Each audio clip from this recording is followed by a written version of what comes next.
रूस के राष्ट्रपति पुतिन ने रूसी स्टेट टेलीविजन को दिए इंटरव्यू में कई बातों को साफ किया है। सबसे अहम बात जो उन्होंने कही है वो ये कि पहली जरूरत रूस और अमेरिका के संबंधों में आपसी भरोसा पैदा करने की है। युद्ध को खत्म करने का कोई भी समझौता जो है वो अभी दूर की बात है। पुतिन की यह बात अमेरिकी राष्ट्रपति ट्रंप के उस बयान से बिल्कुल अलग है जिसमें उन्होंने दावा किया कि यूक्रेन रूस युद्ध कुछ हफ्तों में खत्म हो सकता है। पहले तो वे इसे राष्ट्रपति बनते ही 24 घंटे में खत्म कराने की बात कर चुके हैं।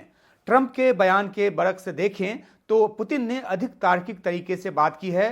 पुतिन ने यह जरूर कहा है कि रूस यूक्रेन युद्ध को लेकर ट्रंप जो हैं वो इमोशनल नहीं बल्कि रैशनल रवैया लेकर चल रहे हैं, लेकिन उन्होंने ये भी संकेत दिया कि युद्ध इतनी जल्दी खत्म नहीं होने वाला जितनी जल्दी ट्रंप सोचते हैं या ट्रंप चाहते हैं।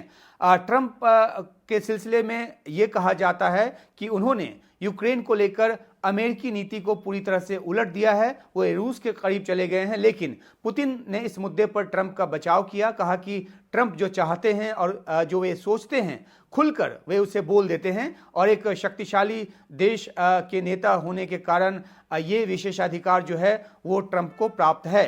पुतिन ने ट्रंप के साथ टेलीफोन पर जो 2 बार उनकी बातचीत हुई पहले, और जो रियाद में अमेरिका और रूस प्रतिनिधि मंडल के बीच की जो मुलाकात हुई उसका जिक्र करते हुए उन्होंने कहा कि इन बातचीत में यूक्रेन युद्ध पर भी बातचीत हुई, लेकिन इस पर विस्तार से कोई बातचीत नहीं हुई। उन्होंने कहा कि हमने सिर्फ इस दिशा में बातचीत आगे बढ़ाने पर सहमति जताई। पुतिन ने यह भी साफ किया कि किसी समझौता वार्ता में यूरोपीय देशों की भागीदारी भी जो है उससे उनको इनकार नहीं है।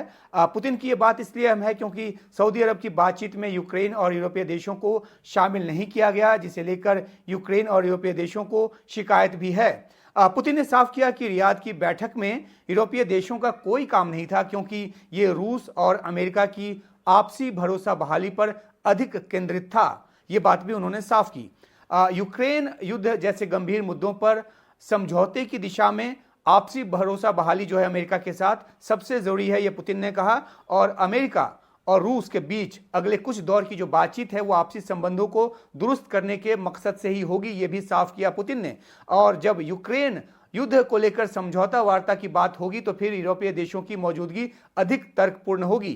अमेरिका के साथ भरोसा बहाली के तरीकों की बात करते हुए पुतिन ने अमेरिका और रूस के रक्षा खर्चों में 50-50% तक की कटौती की सलाह भी दी और यह भी कहा कि बाद में चीन भी इस कटौती में शामिल हो सकता है, उसका भी स्वागत होगा। पुतिन ने अमेरिका से आर्थिक संबंधों को मजबूत करने के लिए रूसी जमीन के साथ साथ रूस के कब्जे वाले यूक्रेन के इलाकों में भी रेयर अर्थ मेटल का मिलजुल कर एक्सप्लोरेशन की सलाह भी दी, जो कि काफ़ी अहम है। जाहिर सी बात है कि ट्रंप जिस तरीके से यूक्रेन के साथ नेचुरल रिसोर्सेज की डील चाहते हैं उससे अमेरिकी खर्चों की भरपाई चाहते हैं। और ये जो ज़मीन है यूक्रेन की वो अधिकतर उन क्षेत्रों में है जिन पर 2022 के बाद से रूस ने कब्जा कर लिया है। लेकिन ज़ेलेंस्की जो है वो ट्रंप के साथ समझौते को तैयार नहीं है, वो अपनी शर्त रख रहे हैं, सुरक्षा गारंटी की शर्त रख रहे हैं। तो ऐसे में पुतिन ने ट्रंप को यह ऑफर कर नया दांव चला है, ट्रंप को और अधिक अपने पक्ष में करने का दांव। तो पुतिन के इस इंटरव्यू से कई बातें साफ है और सबसे अहम बात यह कि उनके मुताबिक युद्ध जो है बहुत जल्दी खत्म नहीं होने वाला। हालांकि इस दिशा में बातचीत जो है वो चलेगी अमेरिका और रूस के बीच, लेकिन आपसी भरोसा बहाली सबसे ज्यादा अहम है, इस बात पर जोर रहा रूसी राष्ट्रपति का।